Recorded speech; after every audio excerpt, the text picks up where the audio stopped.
A few weeks back, a copy of the Laws of Baseball, dating to the late 1850s, sold at auction for more than $3 million. Well, Springfield College communications professor and noted sports writer Marty Dobrow sat down with me to talk about what this document tells us about the history of baseball and his reaction to the record price paid for it.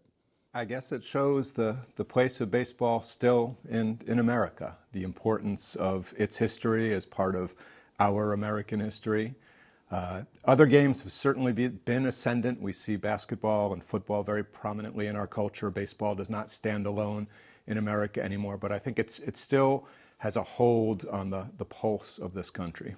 I'm surprised there have been no rumors or real rampant speculation of who put down $3.3 million for these laws of baseball. They've done a great job of keeping this under wraps. John Thorne, who is the official baseball historian and is, for all rights should be baseball's poet laureate as well. I mean, he has long been putting forth the case of this Doc Adams, who is credited from these laws of baseball as being a real shaping influence. So I think in some sense this vindicates some of John's great work. He is really a mesmerizing speaker. I had an opportunity to hear him keynote an address on baseball and American culture at the Baseball Hall of Fame about 5 years ago. And so if it's good for John Thorne, generally speaking, it's pretty good for me in terms of history. Well, let's talk about that. These laws of baseball can be dated precisely to 1857. Again, that's 3 years earlier than folks thought the laws of baseball had been set down. And it brings in this, I shouldn't say new guy, because he certainly has been known, but not well known, Daniel Lucius Adams, Doc Adams, a New Hampshire guy, a baseball player. It now appears he played a more formative role in some of the really key things, the measurements of the baselines, the number of innings, number of players. We did learn something significant, it seems, with these laws. I think we did. I mean, baseball does not have a big bang. It doesn't have a Magna Carta. It's not. I mean, we have that for basketball. Yeah. We have it right here in Springfield, and the story of Dr. James Naismith, the original Dr. J, as I like to call him, with the peach baskets, right here in Springfield. That's a great story, and it's rather indisputable. You don't hear other alternate versions of the creation of that sport. Baseball, you do, and there's a lot of mythology that's been attached to it historically. I mean, certainly the Abner Doubleday story, which was part of this commission, the Mills Commission, I think it was, in 1905, was set out to find how did the game begin. And they spun this captivating story about Abner Doubleday, this Union general in the Civil War, indisputably a great war hero, but seemingly really had nothing to do with baseball. And yet we have Doubleday Field, we have the Hall of Fame in Cooperstown, New York, all based on this myth. I think we have started to piece some of it together. I think the story of Doc Adams gives us some pieces of that. And those details about the dimensions of the game, the numbers of baseball, to me that's always a fascinating story. 90 feet. It matters that it's 90 feet. If it were 85 feet, you think about it, from home to first, people would be safe all the time. If it were 95 feet, people would be out all the time. It would distort so much of what we know about baseball. 60 feet, 6 inches, it seems an odd distance from the pitching rubber to the plate. Why that amount of distance? Well, a human arm, basically you can throw a baseball, the top pitchers throw maybe 95 to 102, 103 miles an hour, no more than that. Doesn't seem like a human arm at this point can throw any faster than that. That gives a batter standing 60 feet, 6 inches away, somewhere about 0.4 of a second to react. That's about as much time as you can react and still be able to adjust to it. So there's a real perfection in these numbers that allows the precision of the game to play out.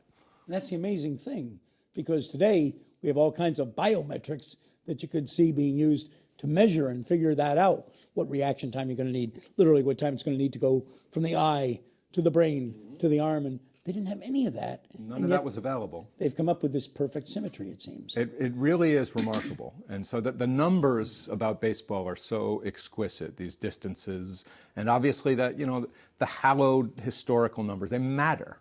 When you say, even records that have been eclipsed in the steroid era, but you hear totals like 60 home runs or 61 home runs or 714 home runs. Those still matter to baseball people. a 300 batting average,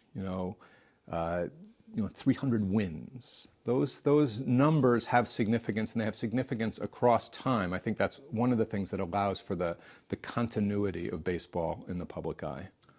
There is some reason and indication to believe that something like what we call baseball goes back much, much further. Gentlemen, we both know Brian Turner wrote a book, The Hurrah Game, about baseball history in Northampton.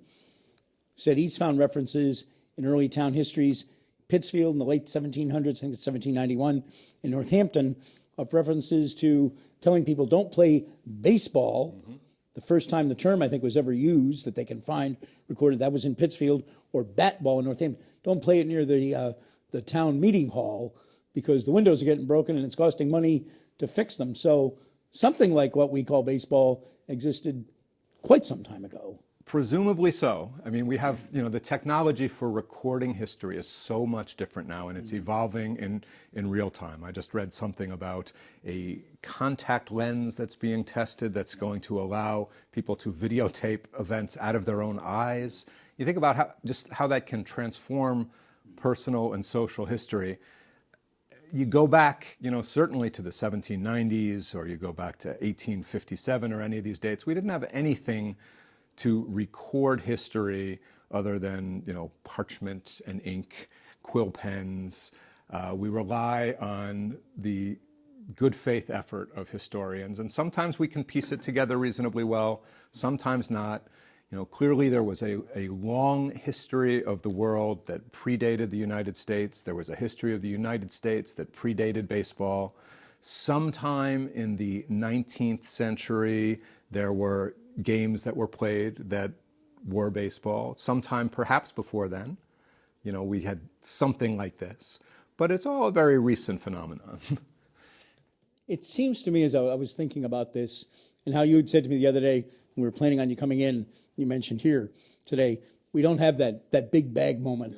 We know when Dr. Naismith said, you know what, we got to do something during the winter to stay in shape. Let's nail up some peach balls, take out the bottoms. Basketball was born. We don't have that with baseball. It looks like we never will, unless somehow time travel happens someday in the future and somebody goes back and looks.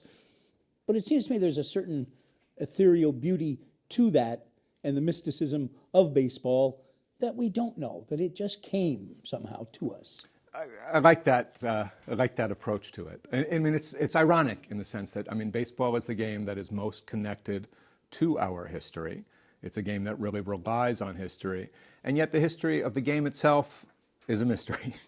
So I think there is a certain irony in that, and perhaps a mystical sense that will forever play out and will be part of the appeal of a game that so many of us still love so much.